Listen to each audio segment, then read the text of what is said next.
Okay, hello everybody. Today, Valentine's down there under the computer desk. No books except one, Magister Templi by Joe Bandel. I wrote it myself, and I started writing it back, way back after I crossed the Great Abyss. And this is what I call the Oak first degree study material and provides conceptual initiation into advanced metaphysical topics. It also provides a solid framework on which to build your own paradigm or belief system. Compared to a software upgrade on your computer that is more suitable to today's world. It integrates hard science, religion, psychology, metaphysics, and objectivism into a working system that gets results. The work of this first degree is purification, development of a personal belief system, and integration of the ego with the superego, Christ consciousness, collective, holy guardian angel, or deity. Different paths use different words for the same thing. So that pretty much says it, and like I said, we're talking years ago. It's been so long, I don't even remember.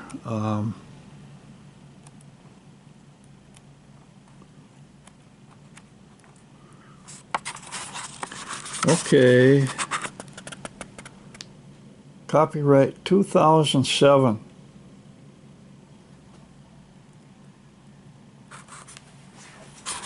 A lot of water's gone over the dam since that time. But you start out any place. And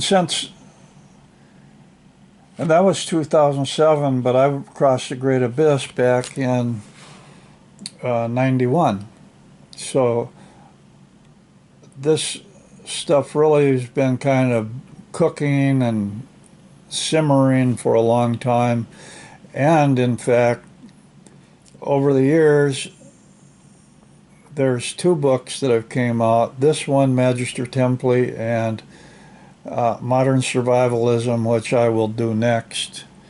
But I've basically just kind of been beating around on the same subjects or whatever, trying to simplify them down, give them a little more understanding, and here I'm doing it again.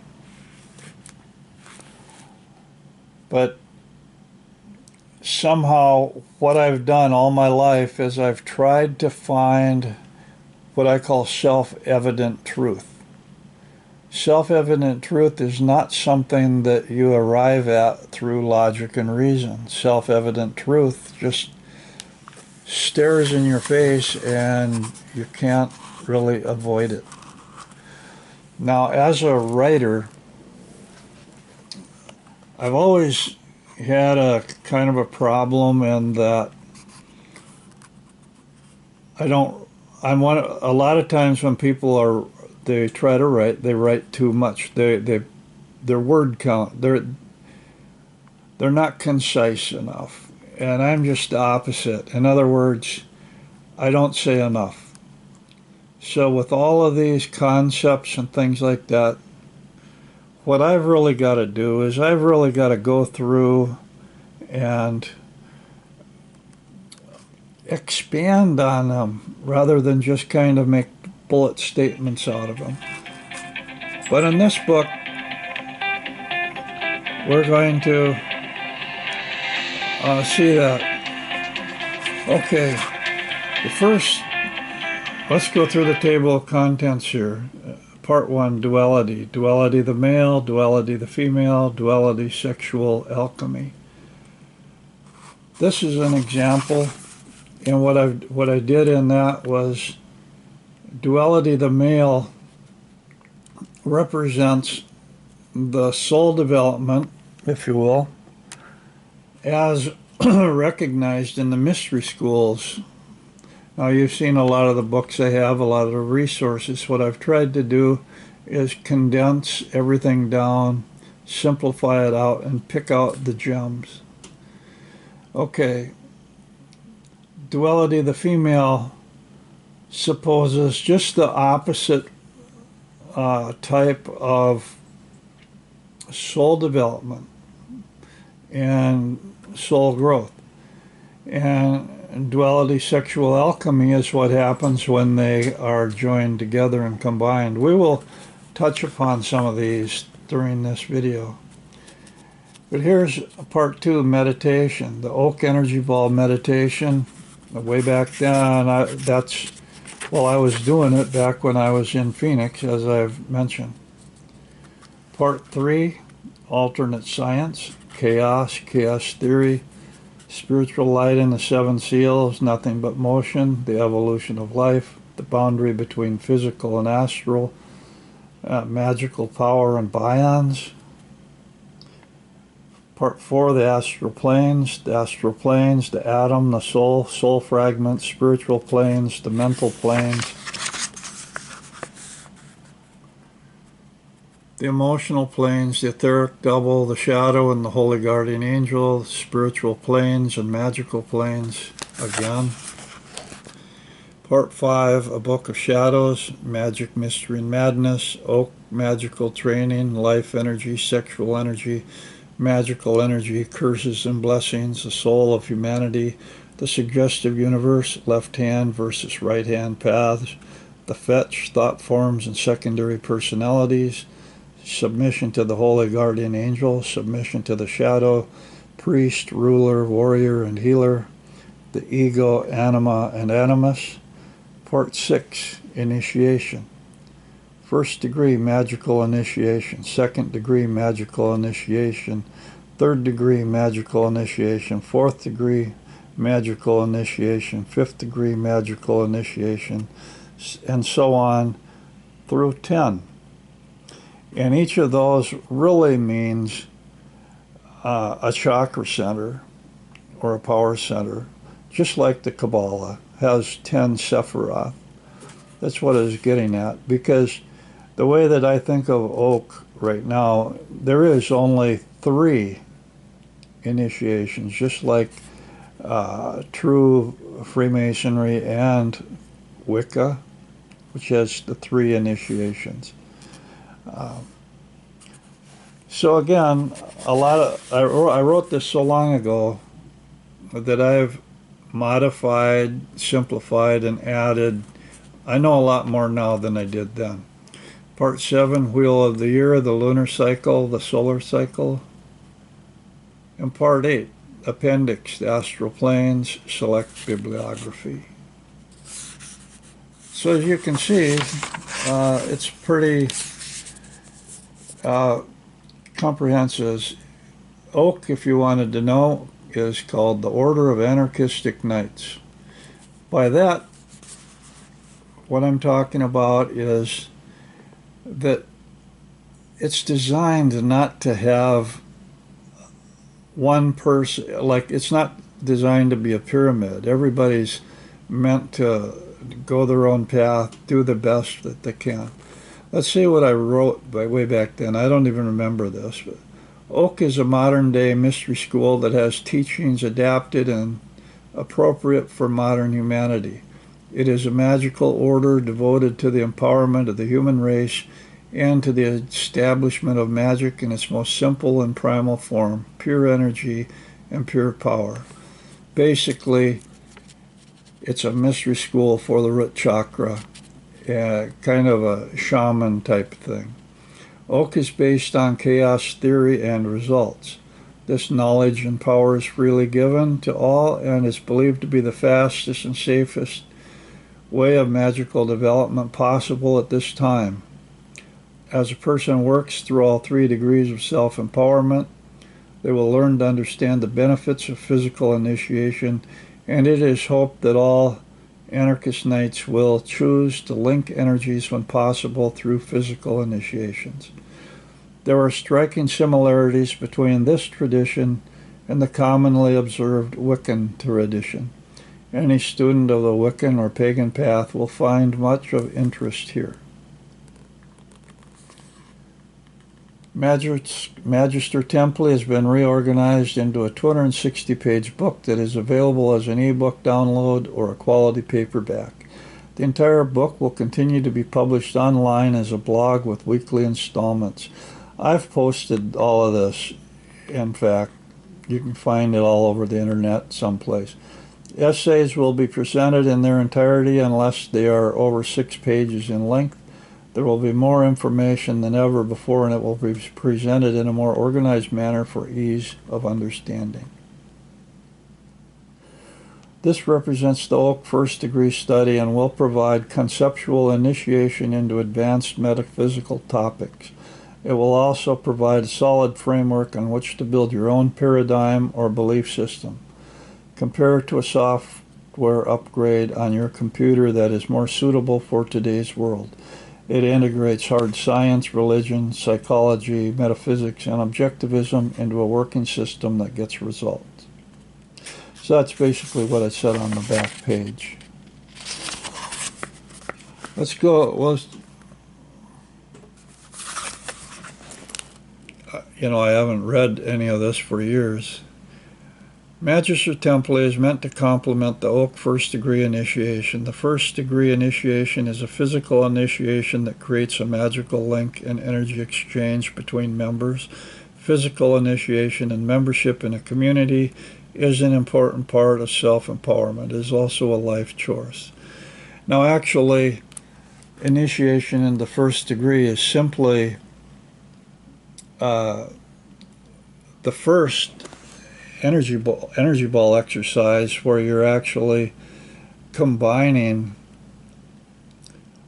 an energy ball that's 2 inches above your head with the one that's in the middle of your brain. But we'll get into that later on. This other talks about modern survivalism. I'm not going to get into that because we are going to, that's the next book. But essentially, that what we're trying to do, I've just gone through the great abyss, crossed the great abyss, merged with Source, and all these ideas were popping in my head. And I had to put them down on paper. After putting them down on paper, I tried to share them. And there was some people that really found it interesting.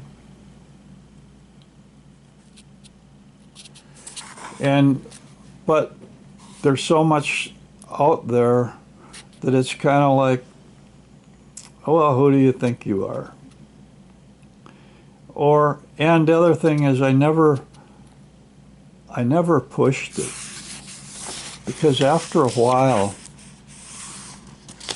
what happened was I realized that soul development, really, all it requires is effort, personal effort. And it's a mechanical process. And that all this head shit, the only reason to have it is because we've already been infected. We've been infected by concepts and brainwashing. And a lot of these things that are in these books are, in a very powerful sense, antidotes. And what I've tried to do, by now, most people have seen, I've posted what a lot of my resource materials from. This is what I came out with after being exposed to all that stuff. So I'm not going to really belabor it too much. In fact,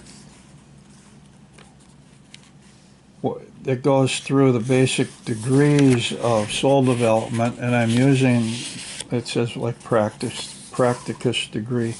What I'm doing is I'm using the degree names of the Golden Dawn.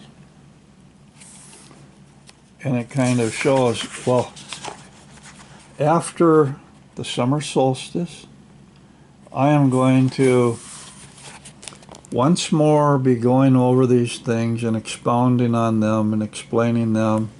And offering a course that is called Oak Etheric Warrior Training. So everybody will have the opportunity to study these in depth if they are interested.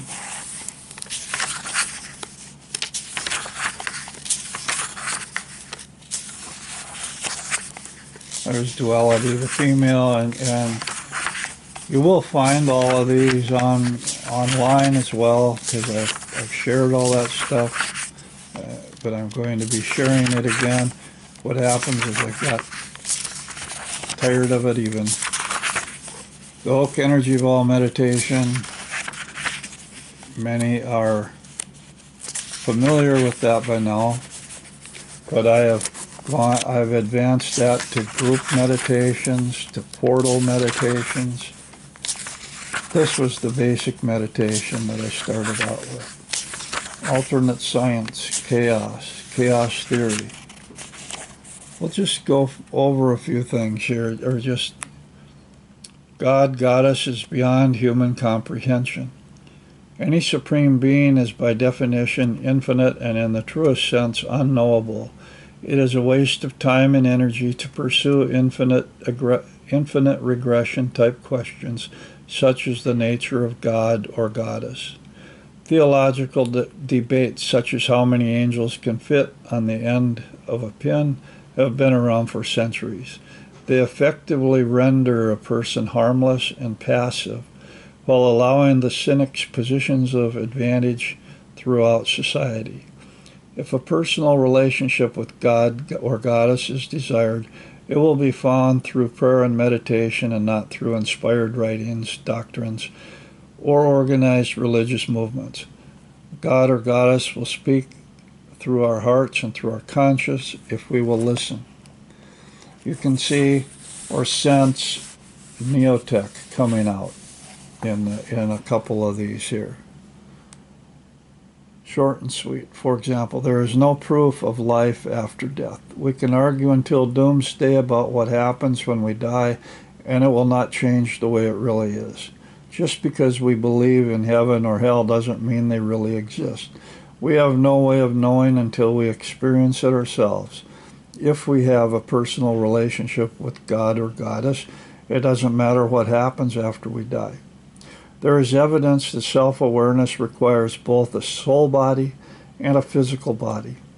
This implies the soul must reincarnate into a new physical human body after leaving the old one. As already stated, there is no proof for this, and belief or disbelief will not change the way things really are. There are several advantages to accepting this concept, however. Immediately, we are confronted by the need to act responsibly. Heaven or hell are seen as states of mind and not as physical realities. They are mental and emotional realities. We cannot escape our problems through suicide because we will just find ourselves back in another body, facing the same or similar problems all over again. We can create heaven on earth for ourselves and for our fellow human beings. The devil is seen as a scapegoat we use to avoid responsibility for our actions. The devil made me do it becomes one of the lamest excuses imaginable. Now, obviously, to expand on that, astral bodies, so-called astral bodies, are actually have a physical component, which is they're created out of noble gases. And have appropriate sensory inputs dependent on the type of noble gas and how many electrons are in that particular electron ring. Anyway, that is a type of physical body that a lot of people call energy bodies, and they are kind of energy bodies, but it's a little different. I think we'll take a few minutes and go through this chaos theory thing because it's quite interesting. No one is given total illumination. Each person is given a unique perspective based upon past experience and current beliefs. It is entirely possible to be right or correct in your own mind and dead wrong to someone else. It is important to recognize the truth and validity in each individual's viewpoint. Piece by piece, we gather knowledge from others and add it to our own to develop a personal belief system. Given our individuals' life circumstances, our personal backgrounds, and our past experiences, we are all trying to get through life the best we know how. I only have, it says I have 4 minutes left on my tape, so I can't do all this. Physical life is good. By now it should be clear that all inputs are valid. Everything affects everything else.